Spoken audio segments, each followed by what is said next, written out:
नमस्कार, आप सभी का एक बार फिर से हार्दिक स्वागत है आशीष क्लासेस पर।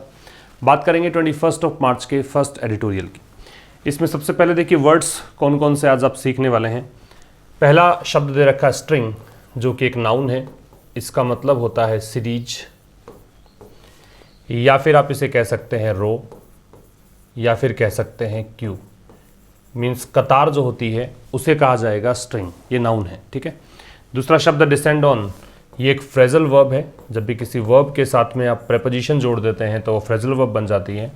इसका मतलब क्या है? इसका मतलब है to arrive in a large number.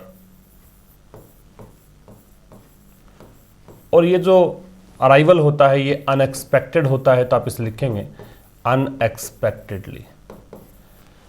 तो अनएक्सपेक्टेडली बहुत बड़ी संख्या में पहुंचने को क्या कहा जाता है? डिसेंड ऑन कहा जाता है। ठीक है। तीसरा शब्द आपको दे रखा है कंडोन, ये एक वर्ब है। इसका मतलब माफ कर देना है, फॉरगिव कह सकते हो, या फिर आप इसे एक्सक्यूज कह सकते हो, या फिर आप इसे पार्डन कह सकते हो। नेक्स्ट वर्ड है फ्लरी। फ्लरी शब्द नाउन है। इसका मतलब भी सीरीज हो सकता है, स्ट्रिंग हो सकता है, जो हमने पहला शब्द आज सीखा। इसके साथ साथ आप इसका सिनोनिम ले सकते हैं, स्पेट कह सकते हैं, फ्लड कह सकते हैं। जब कोई चीज़ बहुत बड़ी संख्या में हो तो उसके लिए आप इस शब्द फ्लरी का यूज़ कर सकते हैं, नाउन के रूप में यूज़ किया गया है। वैसे इसका एक मतलब घबराहट भी होता है। ठीक है। फिलहाल जो मीनिंग इसका है वो यही मीनिंग मिलेगा आपको एडिटोरियल में। स्टीयर अ कोर्स एक फ्रेज है। इसका मतलब होता है to take a particular line of action.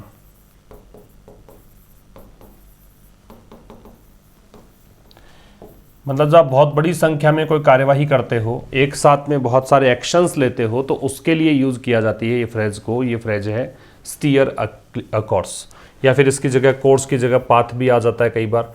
दोनों के मतलब सेम है। फिर है कॉल आउट, ये भी फ्रेजल वर्ब है। जैसा कि मैंने कहा कि वर्ब के साथ जब प्रपोजिशन आप जोड़ देंगे तो फ्रेजल वर्ब बन जाएगी, तो ये फ्रेजल वर्ब है। इसका मतलब है to criticise, to criticise someone, to criticise someone about something that he has done और सेड। ठीक है। किसी की आलोचना करना, किसी चीज़ के बारे में आलोचना करना, जो कुछ भी उसने किया है या कहा है उसे कहा जाता है कॉल आउट। और बी सीज्ड ऑफ, ये एक फ्रेज है। इसका मतलब होता है इन्फॉर्म्ड, या फिर इसका मतलब होता है अवेयर। आप किसी चीज़ के प्रति जानकारी रखते हैं, कोई चीज़ के प्रति आपकी अवेयरनेस है, तो उसके लिए बी सीज्ड ऑफ ये यूज़ किया जाएगा। इसको आप स्क्रीनशॉट ले लें और नोट कर सकते हैं, या फिर स्क्रीनशॉट लेके फिर नोट कर दीजिएगा। ठीक है। आज का एडिटोरियल है माउंटिंग प्रेशर, इस विषय पर पढ़ना है। और ये यूक्रेन की जो लड़ाई चल रही है रशिया के साथ, उसको लेकर है।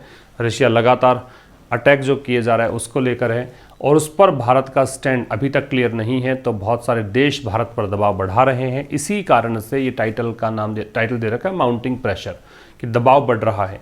ये जो माउंट शब्द है इसका मतलब बढ़ना है, इसका मतलब ग्रो होना है, इसका मतलब इंक्रीज है। ठीक है। एस्केलेट भी कह सकते हो। तो बढ़ने के लिए आप यूज करेंगे क्या? माउंट का। तो माउंटिंग प्रेशर, प्रेशर नाउन होगा, माउंटिंग यहाँ पे एडजेक्टिव और प्रेजेंट पार्टिसिपल का काम करेगा। इसका मतलब है बढ़ता हुआ दबाव, बढ़ता हुआ प्रेशर। ठीक है। इस एडिटोरियल को अगर आप पीडीएफ सहित प्राप्त करना चाहते हैं और मॉर्निंग में जल्दी प्राप्त करना चाहते हैं, साथ में एक क्विज सेशन भी मिलेगा। तो एक एडिटोरियल और एक क्विज, उस क्विज में 15 क्वेश्चंस होंगे। इन दोनों का पीडीएफ मिलेगा। ठीक है। ये आप प्राप्त कर सकते हैं हमारी एप्लीकेशन आशीष क्लासेस से। अभी फ़िलहाल B106 बैच चल रहा है। अभी हम स्टार्ट करेंगे एक नया बैच B107, जो इस वेंसडे से स्टार्ट हो जाएगा। ठीक है। मतलब इस वेंसडे से ओपन हो जाएगा बैच, फिर नेक्स्ट वेंसडे को स्टार्ट करेंगे। तो B106 बैच में आप एडमिशन फ़िलहाल ले सकते हैं। इसमें टोटल वीडियो जो आपको मिलने हैं वो मिलेंगे 150। तो 150 वीडियो मिलेंगे तब तक आपका ये कोर्स चलेगा। उसके बाद जो वीडियोस आपको मिलेंगे वो आपके पास हमेशा रहेंगे। टेलीग्राम चैनल पर, जिसका लिंक डिस्क्रिप्शन में आपको दे रखा है, वहाँ पर भी क्विजेज़ रेगुलर बेसिस पर अपलोड हो रहे हैं। तो वहाँ पर भी आप क्विज अटैम्प्ट कर सकते हैं, अपनी प्रैक्टिस देख सकते हैं कि कहाँ तक आपकी वोकैब बहुत अच्छी चल रही है कि नहीं चल रही है, आपकी ग्रामर है वो किस आधार मतलब किस लेवल पर है, वो सब आप जज कर पाएंगे अगर आप वो क्वेश्चंस अटैम्प्ट करते हैं। तो ये सब ध्यान रखिएगा। तो आज के एडिटोरियल की बात करें तो देखिए क्या क्या चीज़ें हैं। इट इज़ सर्टेनली, इट की वर्ब है इज है, सर्टेनली निश्चित रूप से, नो कोइंसिडेंस, कॉन्सिडेंस नाउन है क्योंकि ENCE दे रखा है और नाउन से पहले ये डिटर्मिनर है। नॉट अगर होता हो तो एडवर्ब होता, इंसिडेंट नो है तो ये डिटर्मिनर है। तो निश्चित रूप से ये कोई संयोग तो है नहीं। क्या चीज़? That a string of foreign leaders की एक सीरीज, एक श्रृंखला, किसकी? फॉरेन लीडर्स की, विदेशी नेताओं की, मिनिस्टर्स की और अधिकारियों की। ऑफिशियल्स मतलब ऑफिसर्स। आर डिसेंडिंग की जगह पे आना चाहिए इज, क्योंकि स्ट्रिंग को देखकर वर्ब लगानी है तो इज आना चाहिए। डिसेंडिंग ऑन का मतलब है कि वो यहाँ पे बहुत बड़ी संख्या में पहुँचेंगे। न्यू दिल्ली कहाँ पर? भारत में। दिस मंथ, इस महीने, है ना। इस बात में कोई संयोग वाली बात नहीं है, कोई कोइंसिडेंस नहीं है कि अचानक से ऐसा हो रहा है, ऐसी बात नहीं है। कारण क्या है? एज, क्योंकि ये कंजंक्शन है। द रशियन इन्वेजन, कि रशिया का जो अटैक है, इन्वेजन का मतलब अटैक, इन्वेजन का मतलब इंट्रूजन भी होता है कि आप बिना आपके अधिकार के किसी की बाउंड्री में प्रवेश करते हो तो उसको भी आप बोलते हैं क्या? इन्वेजन। तो रशिया का जो ये अटैक है यूक्रेन पर, ये लगातार चल रहा है। कंटिन्यूज इन्वेजन की वर्ब है। फॉर इट्स 4th वीक, और 4 सप्ताह से लगातार चल रहा है। And without a clear and in site, और साथ में देखिए यहाँ पे कुछ भी नज़र नहीं आ रहा है कि एंड कब होगा। साइट का मतलब वैसे दृश्य होता है, तो यहाँ पे कुछ भी दिख नहीं रहा है कि कौन सा स्पष्ट रूप से कि हाँ इस दिन तो ये एंड हो जाएगा। तो ये एक पैराग्राफ हुआ। आप जब खुद से भी एडिटोरियल पढ़ें तो इसी तरीके से पढ़ें। एक पैराग्राफ लेकर चलिए, फुल स्टॉप तक का पार्ट लेकर चलिए, उसमें आप सब्जेक्ट और वर्ब को निकालिए, उसकी ग्रामर, जो पीछे की ग्रामर है उसको निकालिए, उसको ट्रांसलेट करने की कोशिश कीजिए। And when you are reading then you need not go into literally Hindi words, just you need to go through the whole paragraph so that you may understand. और जस्ट अपने आप को जज करें कि भाई आप वास्तव में समझ पा रहे हैं कि नहीं पा रहे हैं। दैट इज ऑल, बस इतना सा काम आपको करना है। इट इज़ सर्टेनली, इट की वर्ब इज, यहाँ पे अ स्ट्रिंग है, इसकी वर्ब इज। फिर यहाँ पे रशियन इन्वेजन है, इसकी वर्ब कंटिन्यूज। ये कुछ सब्जेक्ट वर्ब हैं, जो येलो कलर में अंडरलाइन पार्ट है वो सारे सब्जेक्ट हैं, इसकी वर्ब मैंने आपको बताई। डिसेंड ऑन, ये जो रेड कलर में है ये एक फ्रेजल वर्ब है, इसका आपको ध्यान रखना है कि अनएक्सपेक्टेडली जब बहुत बड़ी संख्या में पहुंचते हैं कहीं पर तो उसको बोलते हैं डिसेंड ऑन। तो ये कह रहा है कि ये निश्चित रूप से कोई संयोग नहीं है कि एक जो स्ट्रिंग ऑफ फॉरेन लीडर्स है, कि एक जो श्रृंखला है विदेशी नेताओं की, मिनिस्टर्स की, अधिकारियों की, ये जो नेता हैं ये आएंगे न्यू दिल्ली इस मंथ। कारण ये है कि रशिया जो अटैक कर रहा है यूक्रेन पर वो लगातार 4 सप्ताह से चल रहा है और बिना कोई क्लियर एंड के, कुछ भी समझ में नहीं आ रहा है कि इसका एंड कब होगा। साइट का मतलब दृश्य है। इस साइट की अगर बात करें तो 3 चीज़ें आप ध्यान रखें। एक साइट CITE होता है, एक SITE होता है, एक SIGHT होता है। ये जो CITE है ये मेंशन करना, रेफर करना, ये मीनिंग देगा। जब आप कोई चीज़ का जिक्र करते हो, जब आप कोई चीज़ को मेंशन करते हो तो उसके लिए ये साइट यूज़ करेंगे। ये वाला साइट है, इसका मतलब प्लेस होता है, जगह को बोलते हैं। और ये वाला साइट है, इसका मतलब विज़न है, दृश्य है। ठीक है, तो इन तीनों का मतलब ध्यान रखिएगा। देयर आर समिट्स, जब आप सेंटेंस को देयर से स्टार्ट करते हैं तो इन्वर्जन लगता है, मीन सब्जेक्ट से पहले वर्ब आती है, तो इस समिट्स को देखकर आ रहे हैं। समिट्स का मतलब टॉक्स होती हैं, समिट्स का मतलब मीटिंग्स होती हैं। जब भी आप बातचीत करें तो बातचीत के लिए जो मीटिंग आप आयोजित करेंगे उसको आप समिट्स बोलते हैं। तो there are summits with the prime ministers of Japan and Australia. Virtual, virtual का मतलब है कि वीडियो कॉन्फ्रेंसिंग के जरिए, ये आप जो देश के प्रतिनिधि हैं वो फिजिकल फॉर्म में नहीं आएंगे वहाँ पे, वीडियो कॉन्फ्रेंसिंग के जरिए मीटिंग्स। तो कह रहे हैं समिट्स हैं किसके साथ? प्राइम मिनिस्टर्स के साथ। प्राइम मिनिस्टर किसके? जापान और ऑस्ट्रेलिया के। एंड वन सून, और एक जल्द ही मीटिंग होगी with the Israeli prime minister, Israel के प्राइम मिनिस्टर के साथ। And visits by the US under secretary of state. ये जो एक विजिट्स होंगे किसके द्वारा? ये सेक्रेटरी ऑफ स्टेट जो हैं इनका नाम विक्टोरिया न्यूलैंड है। इनके साथ as well as European foreign ministers and delegations. Delegations का मतलब प्रतिनिधि दल होता है, और जो यूरोपियन मिनिस्टर्स, फॉरेन मिनिस्टर्स और डेलीगेशंस उनके साथ मीटिंग भी होंगी। तो ये सब चीज़ें जल्द ही होने वाली हैं। राइट, आगे देखिए।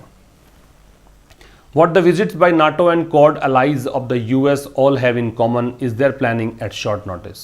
तो ये विजिट्स जो हैं, इसकी वर्ब देखिए, कह रहा है कि क्या वो चीज़ है जो विजिट्स जो है नाटो और क्वाड अलाइज, क्वाड जिसमें 4 देश हैं, भारत है, ऑस्ट्रेलिया है, जापान है, यूएस है, नाटो एक संगठन का नाम है ही, तो विजिट्स जो हैं नाटो और क्वाड अलाइज के ऑफ द यूएस, जो यूएस के जो अलाइज हैं उसकी बात कर रहा है, ऑल हैव, अभी विजिट्स के लिए हैव आ रहा है, इन कॉमन, तो इन सब में सामान्य क्या है, वो सामान्य ये बात है। तो व्हाट द विजिट्स, ये पूरा जो ये क्लोज हुआ है यहाँ तक, इस पूरे क्लोज के लिए इज का प्रयोग है, और ये जो द विजिट्स है इसकी वर्ब यहाँ पे हैव है, ठीक है ना।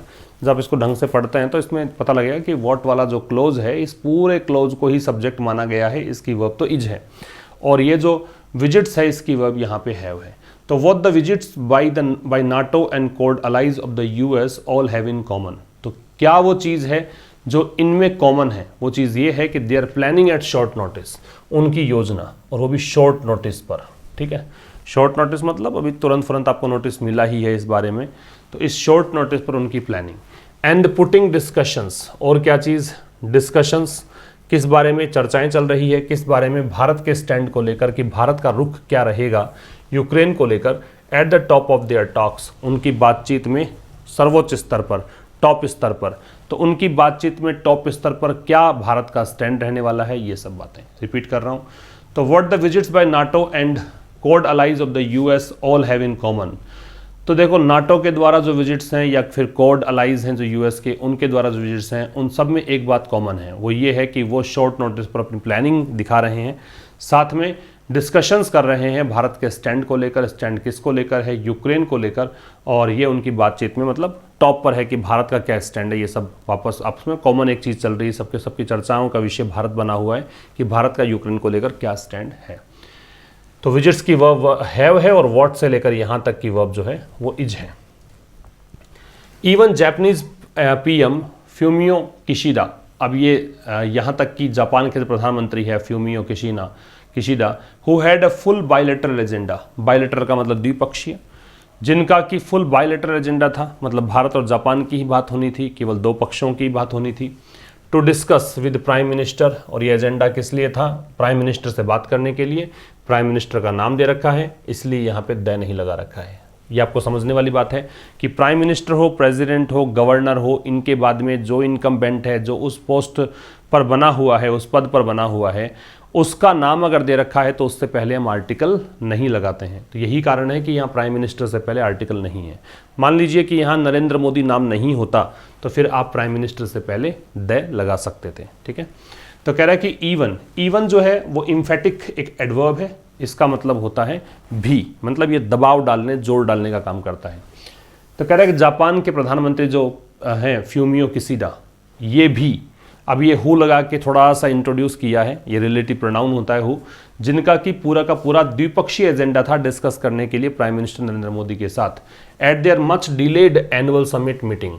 कब की बात है, कहाँ पर ये मीटिंग, इनको ये डिस्कस करना था, जो मच डिलेड, काफ़ी दिनों से जो लंबित थी, काफ़ी दिनों से जिसमें देरी हो गई थी, एनुअल मतलब वार्षिक, समिट का मतलब जो ये टॉक्स हैं उसकी बात है, तो काफ़ी ये वार्षिक इनकी मीटिंग हुआ करती है, इस बार मीटिंग काफ़ी देरी से हुई है, ठीक है।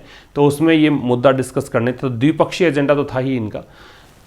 ये जो प्रधानमंत्री हैं, अभी फिर से आ जाइए इस पर, ये इसकी वर्ब हो गई, ये पहुँचे, दिल्ली पहुँचे, देखो अराइव्ड के साथ वैसे एट भी लगता है, लेकिन छोटी जगह के लिए एट लगाते हैं, arrived at the station, arrived at the bus stand, arrived at, जो भी आप एक छोटा सा एड्रेस देंगे वहाँ पर एट लगेगा। बड़ा भूभाग अगर है तो वहाँ पे आपको इन का प्रयोग करना है, इसी कारण से इन लगा है। तो ये पहुँचा Delhi on a very short visit, मतलब इनका जो विजिट था काफ़ी शॉर्ट था, मतलब कम समय के लिए भारत में रुके, एंड मेड इट क्लियर, इन्होंने ये स्पष्ट किया, मेड भी इन्हीं की वर्ब है, ये स्पष्ट किया that finding a common position on Ukraine, finding यहाँ पे वर्ब है, ठीक है, एंड टेलिंग इंडिया कि एक तो कॉमन पोजीशन यूक्रेन को लेकर जापान जो सोचता है वही भारत सोचे, दूसरा भारत को ये बताना that it must not condone, ये जो है क्षमा करना होता है, फॉरगिव होता है, एक्सक्यूज होता है, पार्डन होता है, Russia's actions was a priority. तो देखो इन्होंने क्या बताया कि एक तो कॉमन पोजीशन को फाइंड करना, कि यूक्रेन को लेकर हम दोनों एक ही बात सोचें। दूसरा, भारत को ये बताना क्या कि इट मस्ट नॉट, ये इंडिया के लिए है इट, और इट्स की वर्ब जो है मस्ट नॉट कंडोन है। मस्ट यहाँ पे ऑक्सिलरी मॉडल ऑक्सिलरी वर्ब है, नॉट एडवर्ब ऑफ निगेशन है। कंडोन यहाँ पे मैन वर्ब है। रशियाज एक्शंस, रशिया की कार्यवाही को जो है वो माफ़ नहीं करना चाहिए, वॉज अ प्रायोरिटी। तो ये जो चीज़ थी वो एक प्रायोरिटी थी। देखो भाई, अगर इसको मैं वर्ब मान लूँ, ये जो है फाइंडिंग एंड टेलिंग इंडिया, ठीक है, अब ये सब्जेक्ट नहीं है, यही वर्ब दोनों, ये जो दोनों जेरेंड बन रहे हैं, तो ये जो है ये वॉज, ये जेरेंड हालांकि दो चीज़ें हैं तो इसमें वर आना चाहिए, लेकिन जब एक ही दिशा में आप चल रहे हो तो यहाँ पे एक तो कॉमन पोजीशन फाइंड करना, फिर साथ में एक ही डायरेक्शन है भारत को बताना, इसलिए इसने वॉज का प्रयोग कर लिया। तो ये जो चीज़ है वो एक प्रायोरिटी है, वो एक प्राथमिकता है, ये इन्होंने कहा। एक बार रिपीट कर देता हूँ और कुछ चीज़ें समझने वाली है यहाँ पे। एक समझने वाली चीज़ ये है कि मच जो है वो पास्ट पार्टिसिपल से पहले लगता है। देखो, पार्टिसिपल दो प्रकार के होते हैं, एक प्रेजेंट पार्टिसिपल जिसको आप V0 के साथ ING बोलते हैं, ठीक है, ये प्रेजेंट पार्टिसिपल है, और एक पार्टिसिपल जो होता है पास्ट पार्टिसिपल वो V3 होता है। तो वेरी जो है वो तो प्रेजेंट पार्टिसिपल से पहले आता है, और मच है वो पास्ट पार्टिसिपल से पहले आता है। ये दोनों में डिफरेंस ध्यान रखना, ठीक है, एक तो ये ध्यान रखना है। दूसरा, इसका मतलब मैंने बताया फॉरगिव है, एक्सक्यूज है, पार्डन है, क्षमा करना, माफ़ करना है। हु रिलेटिव प्रोनाउन है, तो कह रहा है कि यहाँ तक कि जापान के प्रधानमंत्री फ्यूमियो किशिडा, जिनका कि एक पूरा का पूरा बायलैटरल एजेंडा था डिस्कस करने के लिए प्राइम मिनिस्टर नरेंद्र मोदी के साथ, कहाँ डिस्कस करना था, एनुअल जो मीटिंग है वो, लेकिन काफ़ी देरी से इस बार मीटिंग हो रही है, उस मीटिंग में डिस्कस करना था। ये पहुँचे दिल्ली, शॉर्ट विजिट पर पहुँचे, इन्होंने ये स्पष्ट किया कि एक तो कॉमन पोजीशन फाइंड करना यूक्रेन को लेकर, और दूसरा भारत को ये बताना, क्या बताना, कि भारत को रशिया की जो कार्रवाई चल रही है, रशिया के जो एक्शंस है उसके रशिया को माफ़ नहीं करना चाहिए, ये एक प्रायोरिटी का विषय था इनके लिए, ठीक है। फिर देखिए, the message from the West is clear. जब वेस्ट आप बोलते हो, द वेस्ट बोलते हो, देखो वेस्ट का मतलब वैसे तो पश्चिम दिशा है, लेकिन ये दिशा की बात नहीं कर रहा। द वेस्ट का मतलब नॉर्थ अमेरिका है, वेस्ट का मतलब वेस्टर्न यूरोप है, ठीक है, ये दो चीज़ें ध्यान रखिएगा, वेस्ट का मतलब ये है। जो मैसेज है अमेरिका और नॉर्थ यूरोप को लेकर इज़ क्लियर, ये मैसेज बिल्कुल स्पष्ट है। ये इसकी वर्ब है मैसेज की, क्लियर नाउन है, एडजेक्टिव है, कॉम्प्लीमेंट है इसका। क्या मैसेज है? That India must shift its position, कि भारत को अपनी स्थिति बदलनी ही चाहिए। मस्ट कब लगाते हैं? जब जोर देना हो आपको, जब आपको किसी चीज़ को लेकर दबाव डालना हो, जोर डालना हो, कंपल्सन शो करना हो, ऑब्लिगेशन शो करना हो कि ये तो काम ज़रूर से ज़रूर करना ही पड़ेगा, वहाँ पे हम लगाते हैं मस्ट, कि भारत को ज़रूर से ज़रूर अपनी पोजीशन को बदलना ही पड़ेगा। किस पर? 3 काउंट्स पर। ये काउंट्स का मतलब पॉइंट्स मान लो, मतलब 3 बिंदुओं पर यहाँ बदलना पड़ेगा, ठीक है। तो पहला बिंदु क्या है? To do more at the UN, कि यूनाइटेड नेशंस जो हैं वहाँ कुछ ज़्यादा भारत को करना है, ठीक है। वो चीज़ क्या है? Where New Delhi has consistently abstained from resolutions criticising Moscow. Where, ये UN जगह है इसलिए यहाँ पे वेयर लगाया। यूनाइटेड नेशंस जहाँ पर न्यू दिल्ली मतलब भारत, कंसिस्टेंटली मतलब कंटिन्यूसली, लगातार, एब्सटेंड मतलब रिफ्रेन किया है, परहेज किया है, ठीक है। रेजोल्यूशंस प्रस्ताव, प्रस्ताव कौन से? जो क्रिटिसाइज करने वाले थे, आलोचना करने वाले प्रस्ताव थे। किसकी आलोचना? मॉस्को, मॉस्को राजधानी रशिया के है तो रशिया की बात कर रहा है, ठीक है। तो कह रहा है कि भी मैसेज जो है वेस्ट की तरफ से बिल्कुल क्लियर है, वो ये है कि भारत को अपनी पोजीशन को बदलना पड़ेगा 3 बिंदुओं पर। पहली चीज़, UN में भारत को कुछ ज़्यादा करना पड़ेगा। ज़्यादा करने का मतलब यहाँ पे बता रखा है कि भारत ने लगातार एब्सटेन किया है उन प्रस्तावों से, उन प्रस्ताव में भारत ने हिस्सा ही नहीं लिया जिन प्रस्तावों में रशिया की आलोचना की गई थी, ठीक है। दूसरा पॉइंट क्या है? To join the sanctions regime. Regime जो शब्द है इसका मतलब होता है सिस्टम या गवर्नमेंट। सिस्टम भी कह सकते हो, ऑर्डर भी कह सकते हो, और गवर्नमेंट भी कह सकते हो। तो यहाँ तो इसका मतलब सिस्टम से है। सैंक्शंस जो है प्रतिबंध को बोलते हैं, इसका मतलब एम्बार्गो होता है, ये नाउन है। इसका मतलब बैन होता है, ठीक है। इसका मतलब टैबू होता है, प्रोस्क्रिप्शन होता है। तो ये प्रतिबंध के लिए यूज किया जाता है वर्ड। दूसरा काम क्या है कि जो सैंक्शंस रिजीम है, मतलब पश्चिमी देश प्रतिबंध लगा रहे हैं रशिया पर, तो ये जो एक सिस्टम बनाया है इन लोगों ने, इसमें भारत भी शामिल हो। तीसरा, अवॉइड कॉन्ट्रैक्टिंग। अवॉइड के बाद में जेरेंड लगता है, अवॉइड के बाद में जेरेंड का प्रयोग करते हैं। जेरेंड का मतलब क्या समझते हैं आप, V0 के साथ ING, ये लगेगा। ठीक है। तीसरा काम क्या है कि कॉन्ट्रैक्ट नहीं करना है, कॉन्ट्रैक्ट को अवॉइड करना है फॉर मोर रशियन ऑयल, कि अभी तक तो आपने रशिया से ऑयल मंगाया, ठीक है, लेकिन अब ज़्यादा आप ऑयल मंगाएं, उस चीज़ को अवॉइड करें, वो कॉन्ट्रैक्ट आपको नहीं करना है। या फिर सेंडिंग सिविल और military supplies to the Putin regime, और पुतिन की जो सरकार है उनको कोई मिलिट्री या सिविल सप्लाई नहीं करनी है, कोई भी ऐसी सहायक सामग्री नहीं पहुंचानी है जो उनकी सेना को मदद करे, उनके नागरिकों को मदद करे। कब तक, अनटिल है वो टाइम के लिए आता है, द वॉर एंड्स, जब तक कि वॉर खत्म ना हो जाए। वॉर की वर्ब है वो एंड्स है। ठीक है। अनटिल नेगेटिव वर्ड है, अनटिल के साथ में कभी भी नोट नहीं लगता है, और टाइम बताता है ये ध्यान रखना है। अनटिल के साथ नोट नहीं लगेगा, अनटिल एक नेगेटिव वर्ड है, अनटिल टाइम बताता है, एक अनलेस होता है वो कंडीशन बताता है, वो भी नेगेटिव वर्ड है, उसमें भी नोट नहीं लगेगा। That you have to bear in mind, याद रखना है आपको। ठीक है भाई, नेक्स्ट पे आइए। The flurry of visits, flurry शब्द है, इसका मतलब होता है, बताया था, सीरीज होता है, स्पेट है, इनंडेशन है, फ्लड है, बहुत बड़ी संख्या में कोई चीज़ का होना है। तो बहुत सारे विजिट्स जो भारत में होने वाले हैं, बहुत सारे लोग आने वाले हैं। कमेंट्स बाय ऑफिशियल्स, अधिकारियों की जो टिप्पणियां हैं बहुत सारी। प्रेस स्टेटमेंट्स जो हैं, प्रेस के माध्यम से जो स्टेटमेंट्स दिए जा रहे हैं, कौन दे रहा है स्टेटमेंट्स, डिप्लोमेट्स दे रहे हैं। डिप्लोमेट्स कौन होते हैं, एम्बेसडर्स होते हैं, ये एम्बेसडर्स को बोलते हैं, ये राजनयिकों को बोलते हैं, कॉन्सुल को बोलते हैं। ठीक है, ये इंडिकेट कर रहे हैं, देखो काफ़ी सारे विजिट्स हो रहे हैं डिप्लोमेट्स के, काफ़ी सारी टिप्पणियां हो रही हैं ऑफिशियल्स की, प्रेस स्टेटमेंट्स दिए जा रहे हैं, ये इंडिकेट कर रहे हैं। ये सब चीज़ें मिलकर इसकी वर्ब बनी इंडिकेट, ये संकेत दे रहे हैं। दैट कंजंक्शन है कि tensions between Russia and the west, की जो परेशानियां हैं रशिया और वेस्ट के बीच, have reached a point of no return, वो ऐसे बिंदु पर पहुंच चुकी हैं कि वहां से वापसी संभव नहीं है। कितना आगे पहुंच गई है परेशानियां। And New Delhi is being asked, और भारत से पूछा जा रहा है, पैसिव है, to make a very pointed choice between them, कि भाई इनमें आप बिल्कुल एक सटीक सी चॉइस बताओ कि आप किस तरफ हो। ठीक है ना, पॉइंटेड चॉइस का मतलब बिल्कुल सटीक, टू द पॉइंट बात करो। अब थोड़ा समझना है यहाँ पे, ये जो सब्जेक्ट्स थे इनकी वर्ब तो थी इंडिकेट, टेंशंस की वर्ब है वो है हैव, रीच्ड है वो ट्रांजिटिव वर्ब है। ट्रांजिटिव वर्ब जब कहीं कहा जाए तो मान के चलिएगा उसके साथ में प्रेपोजिशन नहीं लगेगा। रिपीट कर रहा हूं, whenever we talk about transitive verbs, transitive verb always takes an object after it। तो यहाँ पे reach का जो object है वो a point है, point noun है, ए दे रखा determiner। ठीक है, तो whenever we have got transitive verb then we need not use any preposition after it because transitive verb always has an object with it।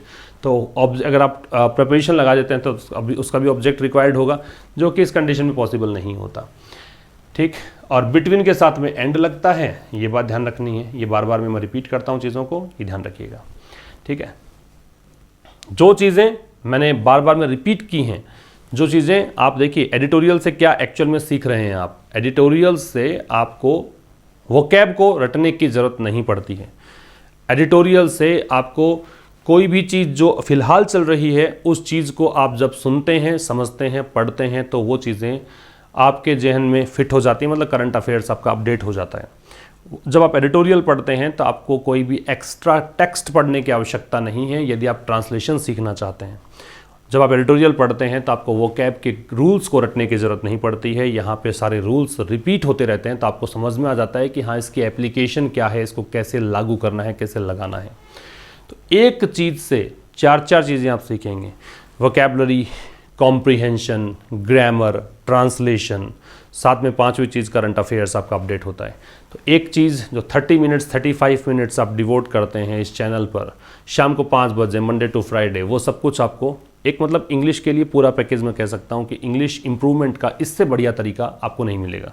तो ये आप कंटिन्यू करें, और जो भी चीज़ें आप पढ़ते हैं पिछले दिनों में जो भी पढ़ाया है मैंने, आप देखेंगे चैनल पर लगभग 700-800 वीडियोस, मतलब 1500 के करीब वीडियोस हैं, 1500 के करीब वीडियोस हैं टोटल मिला के, उसमें 700, 800, 900 वीडियोस एडिटोरियल्स के हैं। तो पिछले एडिटोरियल्स आप देखा करें, जब कभी भी क्लासेस नहीं होती हैं कई बार, तो वहाँ पे आप वो सेशंस देख सकते हैं, वहाँ से वो कैब को नोट डाउन कर सकते हैं, उन वो कैब को आप रिवाइज़ कर सकते हैं, और आप देखेंगे किसी भी कॉम्पिटिटिव एग्जाम में बहुत आसान क्वेश्चंस आपको लगेंगे। अभी आप ESIC का एग्ज़ाम हुआ, मैंने रिव्यूज़ वहाँ पे अपलोड किए हुए हैं चैनल पर, आप देखें रिव्यूज़ हैं। उन रिव्यूज़ में आपने देखा कि इंग्लिश बहुत आसान आ रही है। वो आसान का मतलब यही था कि अगर आप एडिटोरियल पढ़ रहे हो तो आपको सब कुछ बहुत आसान लगता है, क्योंकि इससे टफ तो क्या बनेगा पेपर, काफ़ी आसान लैंग्वेज दिखेगी। सारे स्टोरी बेस्ड पैसेजेस थे, स्टोरी बेस्ड क्लोज टेस्ट आपसे पूछे गए थे, बहुत आसान वोकैब आपसे पूछी गई थी। तो इस तरह के एग्जाम आप बहुत आसानी से पास कर पाएंगे, ठीक है ना। एडिटोरियल कंटिन्यू करें और जब भी कोई क्लास नहीं हो उस समय पिछले सेशंस को रिवाइज करके उसकी वोकैब को नोट डाउन करें और एक अच्छी सी नोटबुक बनाएं जिसके अंदर आपके नोट्स प्रॉपर तरीके से मेंटेन किए हुए हों। उसके बाद देखिए इंग्लिश बढ़िया हो जाएगी, थोड़ा टाइम लगेगा लेकिन बढ़िया हो जाएगी। आगे आइए। While there are several reasons, several जो शब्द है ना, ये नाउन अपने साथ में प्लूरल लेता है, ठीक है।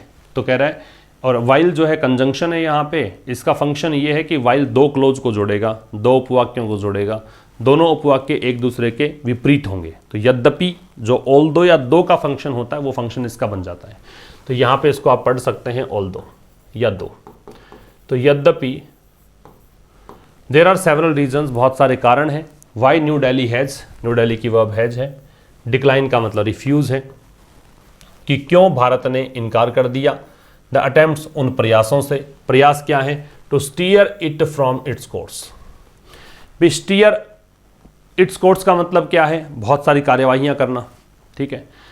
अब कह रहा है कि भाई ऑन रशिया, कि भारत ने क्यों प्रयास कर दिया, क्यों मतलब मना कर दिया कि भारत वो प्रयास नहीं करेगा कि जो रशिया पर कार्रवाई की जाए, ठीक है। कारण क्या है, क्योंकि ये कुछ अटेम्प्ट्स ऐसे हैं जो कि लिंक्ड हैं, या फिर कहें कि भी भारत के पास जो एक्शंस लेने की बात है वो लिंक्ड हैं, जुड़े हुए हैं। लिंक्ड में टू लगेगा। इट्स स्ट्रॉन्ग पार्टनरशिप, भारत की जो मजबूत साझेदारी है, पार्टनरशिप है, किसके साथ, रशिया के साथ। रिपीट कर रहा हूँ, यद्यपि बहुत सारे कारण हैं कि भारत ने क्यों इनकार कर दिया उन प्रयासों से। प्रयास कौन से, कार्यवाही करने के, किस पर कार्यवाही करनी थी, रशिया पर। कि भाई that are linked its to its strong partnership with Russia. ये बहुत सारे कारण हैं जो जुड़े हुए हैं कि रशिया के साथ भारत की स्ट्रॉन्ग पार्टनरशिप है। सीधी सी बात यहाँ समझो कि भारत की स्ट्रॉन्ग पार्टनरशिप है, इस कारण भारत कार्रवाई नहीं कर रहा रशिया पर, ठीक है। मतलब प्रतिबंध वाला जो सैंक्शंस रेजिम है उसको ज्वाइन नहीं कर रहा। यूएन के अंदर जो प्रस्ताव है, रेजोल्यूशन है, जिसको क्रिटिसाइज करने के लिए यूज़ किया गया था रशिया के खिलाफ, वो भारत मतलब एब्सटेन कर रहा है उस चीज़ को। तो इन चीज़ों में भारत नहीं पड़ रहा, कारण कि पार्टनरशिप बहुत स्ट्रॉन्ग है। ये तो बात ठीक है। चूंकि मैंने कहा कि विरोधाभासी स्टेटमेंट आएगा तो अगला जो स्टेटमेंट होगा बिल्कुल इसके विपरीत होगा। तो there are some global interest, तो कुछ वैश्विक हित भी हैं। इंटरेस्ट का मतलब यहाँ पे हित है, ग्लोबल का मतलब वैश्विक है, सम का मतलब कुछ है। सम के बाद भी नाउन जब काउंटेबल हो, एक बात तो ये ध्यान रखो कि सम काउंटेबल के साथ भी आता है और अनकाउंटेबल के साथ भी आता है। तो यहाँ पे काउंटेबल के साथ है तो यहाँ पे इंटरेस्ट प्लूरल दे रखा है। तो कुछ वैश्विक हित हैं that the Modi government must consider more closely, जिसे मोदी सरकार को बहुत नज़दीकी से कंसीडर करना पड़ेगा, बहुत क्लोजली कंसीडर करना पड़ेगा। मस्ट आ गया, इसका मतलब ऑब्लिगेशन है, ऐसा करना पड़ेगा, ठीक है। तो बहुत क्लोजली सोचना पड़ेगा मोदी सरकार को, ठीक है। आपके स्ट्रॉन्ग रिलेशन से मेंटेन करो, लेकिन वैश्विक हित भी तो हैं और देश भी तो हैं, उनके साथ भी तालमेल बैठा के चलना है, ये सोचना पड़ेगा। आगे आइए। द सिविलियन टॉल, टॉल का मतलब मरने वालों की संख्या से है, सिविलियन मतलब नागरिकों से है, सिटीजन से है। तो नागरिकों की जो मरने वालों की संख्या है यूक्रेन में, वो संख्या बढ़ रही है। माउंट का मतलब बताया था मैंने, ग्रो करना है, इंक्रीज होना है, एस्केलेट होना है, बढ़ना है। And while Russia has denied, और यद्यपि रशिया ने इनकार कर दिया है, जहां एक तरफ रशिया ने इनकार, रशिया की वर्ब हैज डिनाइड है, उन रिपोर्ट से। रिपोर्ट्स कौन सी थी कि भाई कुछ रिपोर्ट्स थी कि रशिया जानबूझकर टारगेट करके अटैक कर रहा है। कौन से हमले हैं ये, टारगेटेड हैं। अटैक्स क्या है, नाउन है। अटैक्स का एडजेक्टिव क्या है, टारगेटेड है। और जब एडजेक्टिव थर्ड फॉर्म के रूप में आए तो वो एडजेक्टिव पास्ट पार्टिसिपल है, ठीक है। तो रशिया टारगेट करके अटैक्स कर रहा है, किस पर, स्कूल्स और थिएटर्स पर। याद रखें, अटैक जब नाउन होता है तो उसके साथ में ऑन लगा सकते हैं हम, लेकिन अटैक जब वर्ब होती है तो फिर से वही बात होगी कि ट्रांजिटिव वर्ब होगी, और ट्रांजिटिव वर्ब होगी तो प्रेपोजिशन नहीं लगेगा इसके बाद, ठीक है। तो रशिया ने इनकार कर दिया उन रिपोर्ट से, सिरे से खारिज कर दिया उन रिपोर्ट्स को, जिन रिपोर्ट्स में कहा गया था कि रशिया टारगेट कर करके अटैक कर रहा है स्कूल्स और थिएटर्स पर, ठीक है। इट इज़ नेसेसरी, इट की वर्ब इज है, नेसेसरी एडजेक्टिव है, कॉम्प्लीमेंट है, ये जरूरी है भारत के लिए। टू एक्नॉलेज, एक्नॉलेज का मतलब होता है एडमिट, स्वीकार करना, कन्फेस करना। तो भारत के लिए ज़रूरी बन जाता है कि भारत कन्फेस करे, स्वीकार करे, क्या मतलब एडमिट करे एनी रशियन वायलेशन। वायलेशन का मतलब होता है इन्फ्रिंजमेंट, मतलब उल्लंघन, इन्फ्रिंजमेंट, कॉन्ट्रावेंशन। ह्यूमन राइट्स का मतलब मानवाधिकार, कि मानवाधिकार का कोई भी उल्लंघन हो तो भारत भी उस चीज़ को माने कि हाँ रशिया ने मानवाधिकार उल्लंघन किया है। स्पेशली का मतलब पर्टिकुलरली है, विशेष करके। As the Kremlin has not yet fully clarified, Kremlin जो है रशिया फेडरेशन जो है उसकी सरकार को बोलते हैं, तो रशियन सरकार जो है उसने अभी तक भी ये क्लैरिफाई नहीं किया है इट्स एंड गेम, कि अंतिम स्टेज क्या होगी इस युद्ध की, कैसे डिस्कशन पर आएगा, एंड गेम वो होता है, ठीक है। फिर समझो, सिविलियन टोल सब्जेक्ट है, वर्ब है इज माउंटिंग, ठीक है। रशिया सब्जेक्ट है, वर्ब है हैज डिनाइड। इट सब्जेक्ट है, वर्ब है इज। क्रेमलिन सब्जेक्ट है, has clarified. Not adverb of negation है, यट भी एडवर्ब है, यट ये नॉन असर्टिव है।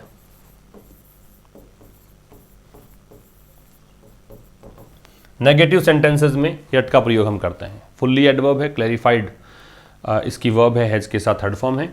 इट्स यहाँ पे क्रेमलिन के लिए पॉजेसिव एडजेक्टिव है, एंड गेम नाउन हो जाएगा। सेकंड, दूसरी बात, while India has expressed concerns, Bharat ने जाहिर की हैं चिंताएं, किसको लेकर, न्यूक्लियर सेफ्टी को लेकर, ठीक है। इंडिया की वर्ब हैज एक्सप्रेस्ड है, कंसर्न्स नाउन है, ओवर प्रेपोजिशन है, न्यूक्लियर सेफ्टी इसका ऑब्जेक्ट है ये वाला, तो ये एक कंपाउंड नाउन बनेगा। It must be willing, Bharat के लिए इट दे रखा है, नाउन के स्थान पे वर्ड आए प्रोनाउन, तो ये pronoun. Must be willing, Bharat को जरूर से इस बात का विलिंग होना चाहिए, इच्छुक होना चाहिए, to make this an issue with Moscow, कि अगर जरूरी पड़े, ये दे रखा है इफ नेसेसरी, यदि जरूरी पड़े तो भारत को ये करना पड़ेगा, विलिंग रहना पड़ेगा कि इसे एक मुद्दा बनाए, किसके साथ, मॉस्को के साथ डिस्कस करे, रशिया के साथ डिस्कस करे कि न्यूक्लियर सेफ्टी तो हम किसी भी हालत में चाहते ही चाहते हैं, ठीक है। अनदर एरिया, अनदर के साथ में नाउन आती है, सिंगुलर आती है, ये कुछ तीन चीजें याद रखिएगा, डिटरमिनर है, अदर, अनदर और द अदर। अब इसमें याद रखने वाली बात, एक बात तो ये कि ये जेनरिक है, मतलब ये सामान्य बात अगर करते हो तो अदर अनदर, अगर स्पेसिफिक बात करते हो, विशेष है, पता लग जाए किसकी बात कर रहे हैं, तो द अदर। द अदर के साथ में नाउन सिंगुलर भी आ सकती है, प्लूरल भी आ सकती है, लेकिन अदर के साथ नाउन है वो प्लूरल आती है, अनदर के साथ नाउन है वो सिंगुलर आती है, ये कुछ ध्यान रखना है। तो एक और जो एरिया है थ्रेट का, थ्रेट मतलब खतरा, डेंजर, हैजार्ड, तो एक और जो खतरा, एक खतरे वाला एरिया है केमिकल और बायोलॉजिकल वारफेयर का, वारफेयर लड़ाई, बायोलॉजिकल कि बायोलॉजिकल हथियार से आप लड़े, केमिकल हथियार से आप लड़े, रासायनिक हथियारों से लड़े, तो कह रहे ये जो खतरा है।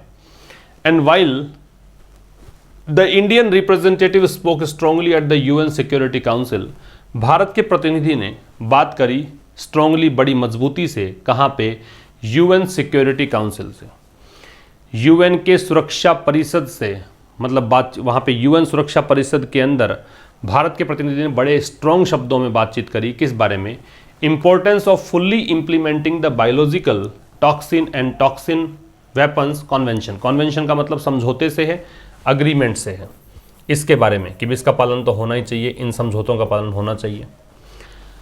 The government must be prepared, government की वर्ब मस्ट बी है, प्रिपेयर्ड यहाँ पे एडजेक्टिव काम करेगा, तो गवर्नमेंट को तैयार रहना पड़ेगा, to vote on the issue, कि इस मुद्दे पर वोट डाले, एंड कॉल आउट क्रिटिसाइज करे किसी को भी, एनी साइड, किसी भी पक्ष को, दैट वायलेट्स दीज, जो भी इसको वायलेट करता है, चाहे यूक्रेन हो चाहे रशिया हो, जो भी इसका उल्लंघन करे उसको क्रिटिसाइज करेंगे, इसके लिए तैयार रहना पड़ेगा।